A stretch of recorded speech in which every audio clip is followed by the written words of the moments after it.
subote,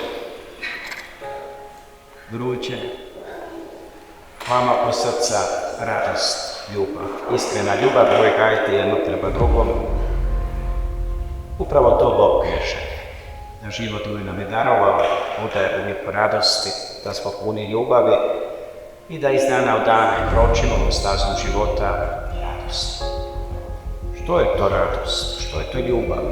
Vidite kako nam je to Isus zorno ostavio preko svojih čudesa, preko riječi koje možemo čitati u Bibliji, Svetome pismu, gdje iz dana u dan svatko od nas može staviti sebe pred stvarnost svojega puta. Da li sam na putu dobra, ili me nešto tišti, ili me nešto muči? Znamo kako je lijepo kad čovjek čini nešto dobro, nešto lijepo, da će nas to radovati, ali ne samo nas, nego i oni kojima smo to učinili. Danas ste ovdje na ovom svetom mjestu.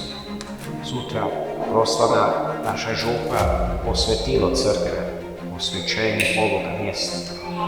Zato je bitno uvijek stati pred dragoga Boga i reći Bože hvala. Hvala za sve što imam, što jesam, hvala za svaki trenutak mojega života. Prijateljstvo koje gajite jedno prema drugome jest ta iskrena veza, linija koju ćete iz dana u dan nadograđivati svoj poštovanje, svoju iskrenu ljubav, svoj trud. Uvijek sve bajno u životu, toga smo svjesni. Ponekad okliknemo, padnemo pod teretom nekih ušlih, grijeha, nemira i nemojte to dugo nositi u sebi.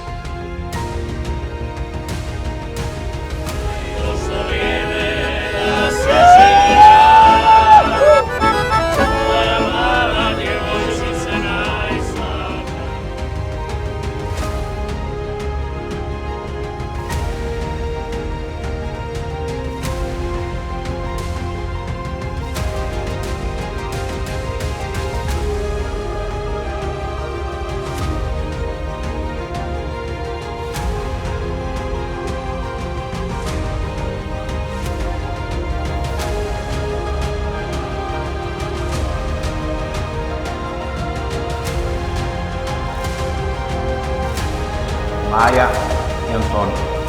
Jeste li ovamo došli? Slobodno sklopite ženitvu. Jesmo. Jesam.